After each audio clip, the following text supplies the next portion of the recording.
बिस्मिल्लाहिर्रहमानिर्रहीम। अस्सलामुअलैकुम। Welcome viewers. सिरात मुस्तकीम सऊदी न्यूज़ चैनल को देखने और पसंद करने का बहुत शुक्रिया। अगर आप मेरे चैनल पर नए व्यूवर हैं तो प्लीज़ मेरा चैनल को सब्सक्राइब लाजमी करिएगा और बेल बटन में ऑल के ऑप्शन को सिलेक्ट कीजिएगा ताकि तमाम वीडियोस बर वक्त आपको मिलती रहें। खादमैन हरमैन शरीफैन शाह सलमान बिन अब्दुल अजीज़ की जानिब से सदर पाकिस्तान को एक ख़त लिखा गया है जिसमें उन्होंने सैलाब से होने वाले जानी नुकसान पर ताज़ियत की है। सऊदी सरकारी ज़राए के हवाले से बताया गया कि शाह सलमान ने अपने मरासले में ज़ख्मियों की जल्द सेहतियाबी की दुआ की है। शाह सलमान ने लिखा है कि मुसीबत के इस घड़ी में पाकिस्तानी अवाम के दर्द में शरीक हैं और जाँ बहक होने वाले लवाहिकीन से दिली ताज़ियत करते हैं। सऊदी वली है शहज़ादा मोहम्मद बिन सलमान ने भी पाकिस्तानी सदर से इस तमाम सूरत हाल के लिहाज से एक अलहदा से ख़त लिखा है। पाकिस्तान में कुदरती आफत से निपटने के लिए कौमी इदारे NDMA के मुताबिक इस साल सैलाब और मूसलाधार बारिशों के दौरान 1061 पाकिस्तानी जाँ बहक हो चुके हैं, जिसमें 360 के करीब बच्चे भी शामिल हैं। वाज़ेह रहे NDMA के मुताबिक सूबा सिंध सैलाब से सबसे ज़्यादा मुतासर होने वाला सूबा है। 23 अजला आफत ज़दा करार दिए गए हैं। 1,45,00,000 से ज़ायद अफराद सूबा सिंध में और दीगर सूबों में मुतासर हो चुके हैं। सऊदी महकमा ट्रैफिक की जानिब से कहा गया कि 10 साल से कम उम्र बच्चों को ड्राइवर के बराबर फ्रंट सीट पर बिठाना बड़ी खिलाफ वर्जी में शुमार किया जाएगा। ये सऊदी अरब में रहने वाले गैर मुल्की और सऊदी शहरियों को हर सूरत में इन कवानीन का एहतराम करना चाहिए। सऊदी महकमा ट्रैफिक ने अपने अहम ट्विटर अकाउंट पर बयान जारी करते हुए कहा कि 10 साल से कम उम्र बच्चों को ड्राइवर के बराबर वाली फ्रंट सीट पर बिठाना ख़तरनाक हो सकता है। इन्हें पिछली सीटों पर सीट बेल्ट के साथ बिठाया जाए। सऊदी महकमा ट्रैफिक का कहना है कि स्कूल बसों में तलबा को अपनी मुकर्रर करदा जगह पर बैठना चाहिए। ये इक़दाम इनकी और दूसरों की हिफाजत और सलामती के लिए बहुत ज़रूरी है। मुतल्लिका ड्राइवर जो स्कूल की बसें चलाते हैं उन्हें इस बात का पाबंद होना चाहिए कि वो लाजमी तौर पर यह चेक करें कि बच्चे अपनी मुकर्ररा सीटों पर बैठे हैं या कि नहीं। अगर वो किसी भी लेवल पर कोई परेशानी का सबब बनाएं तो उन्हें समझाना चाहिए, यानी मुतल्लिका स्कूल के जो प्रिंसिपल हैं उससे बात करनी चाहिए। सऊदी महकमा ट्रैफिक की जानिब से भी कहा गया है कि स्कूल बस में सवार होते कई चीज़ों का ध्यान तलबा को ख़ुद भी रखना चाहिए, जिनमें सीट बेल्ट बांधना, मुकर्रर जगह पर बैठना, इसके अलावा खिड़की से सर और हाथ बाहर ना निकालना जब तक बस मुकम्मल तौर पर ना रुके। इससे उतरने की या चढ़ने की कोशिश नहीं करनी चाहिए।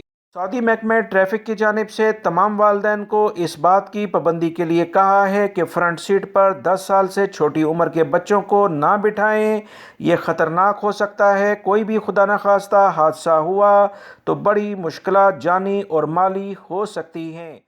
सऊदी अरब में सऊदी शहरियों की ज़ेर कफ़ालत काम करने वाले गैर मुल्की कारकुनों के अकामों का इजरा और इनकी तजदीद जवाज़ात की अव्वलीन ज़िम्मेदारी होती है, जबकि कफ़ीलों से इख्तलाफात को ख़त्म करने के लिए वज़ारत अफरादी क़ुव्वत समाजी बहबूद का एक ख़ुसूसी शोबा मौजूद है, जहाँ इख्तलाफात की सूरत में केस किया जाता है और मामला तय किए जाते हैं। गैर मुल्की कारकुनों के अकामों की इजरा और तजदीद कफ़ील या इसकी जानिब से मुकर्रर करदा नुमाइंदे को इख्तियार होता है कि वह महकमा जवाज़ात यानी पासपोर्ट ऑफिस से रजू करे। कोई भी गैर मुल्की कारकुन अपने मामलात, अकामा, खरूज अऊदा, खरूज नहाई के लिए बराह रास्त जवाज़ात ऑफिस जाने का इख्तियार नहीं रखता है। सऊदी महकमा पासपोर्ट जवाज़ात ने कहा है कि वज़ारत अफरादी क़ुव्वत के शोबा घरेलू मुलाजमीन में ऐसे गैर मुल्की अफराद जिनके कफ़ील इंतकाल कर जाते हैं और इनके अकामे ख़त्म होने के करीब हैं या ख़त्म हो चुके हैं, इन्हें वज़ारत अफरादी क़ुव्वत के शोबा घरेलू मुलाजमीन का तहफ़्फ़ुज़ और मदद, जिसे अरबी में ادارہ دام و حمایہ عمالہ المنزلیہ کہا جاتا ہے، اس سے رابطہ کرنا چاہیے جہاں معاملہ بہتر طور پر حل کیا جائے گا۔ جوازات کے آفس آنے کی اس سلسلے میں ضرورت نہیں ہے۔ قانون کے مطابق کارکنوں کے اقاموں کی تجدید کے لیے کفیل یا اس کا مقرر کردہ نمائندہ ہونا ضروری ہوتا ہے، جو جوازات سے رجوع کر کے کارکن کا اقامہ تجدید کرا سکتا ہے، جبکہ کارکن کو یہ اختیار نہیں ہوتا کہ وہ اپنے اقامے کی تجدید یعنی رینیو کے لیے جوازات کے آفس سے براہ راست رجوع کرے۔ سعودی عرب میں ایسے قوانین جو کسی کی عزت نفس کو مجروح کرتے ہیں اس پر کڑی سزائیں مقرر ہیں۔ تازہ ترین ایک واقعے میں سعودی پبلک پروسیکیوشن کے ذرائع کا کہنا ہے کہ آداب عامہ کی خلاف ورزی کے مرتکب ایک شخص کو عدالت نے 3 سال کی سزا سنا دی ہے۔ فرد جرم ثابت ہونے پر ابتدائی سماعت کے عدالت نے مجرم کو 1 سال کی قید کی سزا کا حکم سنایا تھا، جس پر پروسیکیوشن نے جرم کی نوعیت کو دیکھتے ہوئے سزا پر اعتراض دائر کیا، جسے اپیل کورٹ نے منظور کر لیا۔ آداب عامہ کی خلاف ورزی کے الزام میں ایک شخص کو گرفتار کیا گیا تھا، جس پر ایک کم عمر لڑکے کو تنہائی میں سماجی آداب کی خلاف ورزی کرتے ہوئے دیکھا گیا۔ اس پر ان تمام صورتحال کے بعد اسے گرفتار کیا گیا، الزام ثابت ہوا، 1 سال کی سزا اسے سنائی گئی، جس پر دوبارہ سے فیصلہ ہوا اور سزا میں اضافہ کیا گیا ہے۔ مجموعی طور پر اب اسے 3 سال کی سزا ہوگی۔ سوشل میڈیا ہو یا ویسے اگر آپ کسی بھی جگہ پر رہتے ہیں، غیر ملکی بھائی بہت احتیاط برتیں۔ کسی بھی شخص کو کسی غیر مہذب انداز میں بلانا یا اسے کوئی اشارے کرنا یا اس کے ساتھ کسی بھی لیول پر کوئی چیٹنگ کرنا، بات چیت کرنا لکھ کر یا آواز کے ذریعے، یہ قوانین کے لحاظ سے سعودی عرب میں سخت قوانین کے لحاظ سے آتے ہیں، جس پر سزائیں بھی مقرر ہیں۔ دین اسلام بھی ہمیں آداب سکھانے کے لیے اولین ترجیح دیتا ہے، لہٰذا دین اسلام کے لحاظ سے چلیں، اللہ رب العزت کا خوف ہر وقت دل میں رکھیں، تو اس طرح کی برائیوں سے انسان آسانی سے بچ سکتا ہے۔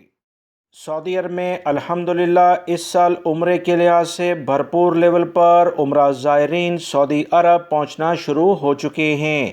سعودی عرب میں 30 جولائی سے اسلامی سال کے آغاز سے ہی اب تک تقریباً 1 لاکھ سے زائد عمرہ زائرین مدینہ منورہ کے پرنس محمد بن عبدالعزیز انٹرنیشنل ایئرپورٹ پہنچ چکے ہیں۔ سعودی عرب کے سرکاری ذرائع کے مطابق 29 اگست سے 1,01,09 زائرین مدینہ منورہ پہنچے تھے۔ روزانہ کی بنیاد پر عمرہ زائرین کی تعداد میں اب اضافہ ریکارڈ پر آ رہا ہے۔ زمینی رستے، بحری رستے اور فضائی رستے سے مسلسل عمرہ زائرین سعودی عرب میں آ رہے ہیں۔